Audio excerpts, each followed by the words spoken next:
खिड़की के पास खड़ी सिमरन सोच रही थी, भाई दूज जाने वाली है, पर इस बार ना तो माँ ने फ़ोन करके भैया के आने की बात कही और ना ही मुझे आने को बोला। ऐसा कैसे हो सकता है? हे भगवान, सब ठीक हो सब कुछ। अपनी सास से बोली, माँ जी मुझे बहुत डर लग रहा है, पता नहीं क्या हो गया, मुझे कैसे भूल गए इस बार। सास ने इजाज़त देते हुए कहा, कोई बात नहीं बेटा, तुम एक बार खुद जाकर देख आओ। सास की आज्ञा मिलने भर की देरी थी कि सिमरन अपने पति के साथ मायके आ पहुंची, परंतु इस बार घर के अंदर कदम रख पहले जहां उसे देखते ही माँ पिताजी के चेहरे खुशी से खिल उठते थे, इस बार उन पर परेशानी की झलक साफ दिखाई दे रही थी। पहले भाभी उसे देखते ही दौड़ी चली आती और प्यार से गले लगा लेती थी, पर इस बार दूर से ही एक हल्की सी मुस्कान दे डाली। भैया भी ज़्यादा खुश नहीं दिखे। सिमरन ने जैसे तैसे एक रात बिताई, परंतु अगले दिन जैसे ही उसके पति उसे मायके छोड़ वापस गए, उसने अपनी माँ से बात की। तब उन्होंने बताया, इस बार कोरोना के चलते भैया का काम बिल्कुल बंद हो गया, ऊपर से और समस्याएं, बस इसी वजह से तेरे भैया को तेरे घर भी ना भेज सकी। सिमरन बोली, कोई बात नहीं माँ, ये मुश्किल दिन भी जल्दी निकल जाएंगे, आप चिंता मत करो। शाम को भैया भाभी आपस में बात कर रहे थे, जो सिमरन ने सुन ली। भैया बोल रहे थे, पहले ही घर चलाना इतना मुश्किल हो रहा है, ऊपर से बेटे की कॉलेज की फीस, परसों भाई दूज है, सिमरन को भी कुछ देना पड़ेगा। भाभी बोली, कोई बात नहीं, आप चिंता ना करें, ये मेरी चूड़ियाँ बहुत पुरानी हो गई हैं, इन्हें बेचकर जो पैसे आएंगे उससे सिमरन दीदी को उपहार भी दे देंगे और कॉलेज की फीस भी भर देंगे। सिमरन को यह सब सुनकर बहुत बुरा लगा।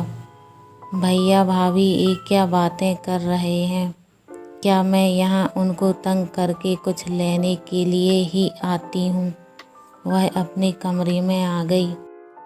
तभी उसे याद आया कि शादी के कुछ समय पहले जब वह नौकरी करती थी तो उसने बड़े शौक से अपनी पहली तनख्वाह लाकर पापा को दी थी। तब पापा ने कहा था, ये पैसे अपने पास ही रख ले बेटा, मुश्किल वक्त में काम आएंगे।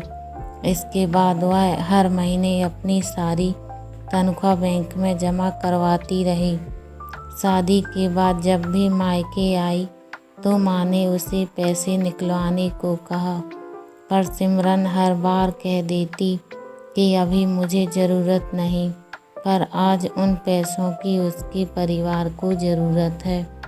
वह अगले दिन ही सुबह भतीजे को साथ लेकर बैंक गई और सारे पैसे निकलवा कर पहले भतीजे की कॉलेज की फीस जमा की और फिर घर का ज़रूरी सामान खरीदकर घर वापस आ गई।